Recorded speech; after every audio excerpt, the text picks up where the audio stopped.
माघ मास महात्म्य छठवां अध्याय। हरे कृष्ण।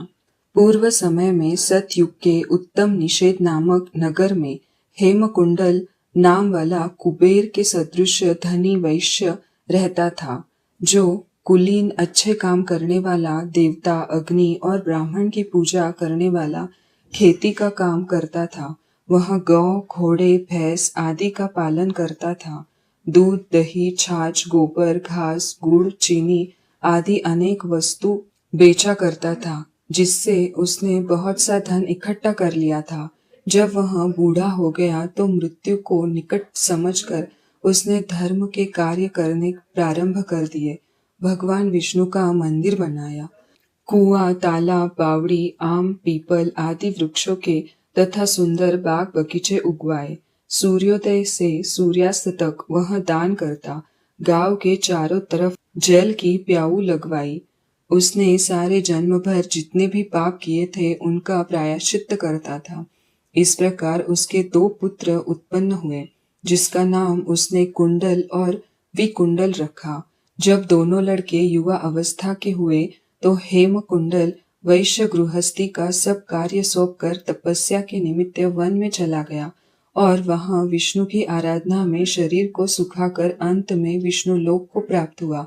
उसके दोनों पुत्र लक्ष्मी के मद को प्राप्त होकर बुरे कर्मों में लग गए। वैश्यगामी वीणा और बाजे लेकर वेश्याओं के साथ गाते फिरते थे। अच्छे सुंदर वस्त्र पहनकर, सुगंधित तेल आदि लगाकर, भांड और खुशामदियों से घिरे हुए हाथी की सवारी और सुंदर घरों में रहते थे। इस प्रकार ऊपर बोझ बीज के सदृश वह अपने धन को बुरे कामों में नष्ट करते थे। इस प्रकार ऊपर बोए बीज के सदृश वह अपने धन को बुरे कामों में नष्ट करते थे। कभी किसी सत्पात्र को दान आदि नहीं करते थे, न ही कभी हवन, देवता और ब्रह्मा जी की सेवा तथा विष्णु का पूजन ही करते थे। थोड़े दिनों में उनका सब धन नष्ट हो गया और वह दरिद्रता को प्राप्त होकर अत्यंत दुखी हो गए। भाई, जन, सेवक, उपजीवी सब इनको छोड़कर चले गए। तब इन्होंने चोरी आदि करना आरंभ कर दी और राजा के भय से नगर को छोड़कर डाकुओं के साथ वन में रहने लगे और वहां अपने तीक्ष्ण बाणों से वन के पक्षी, हिरण आदि पशु तथा हिंसक जीवों को मार कर खाने लगे। एक समय इनमें से एक पर्वत पर गाय, जिसको सिंह मार कर खा गया, और दूसरा वन को गया, जो काले सर्प के डसने से मर गया।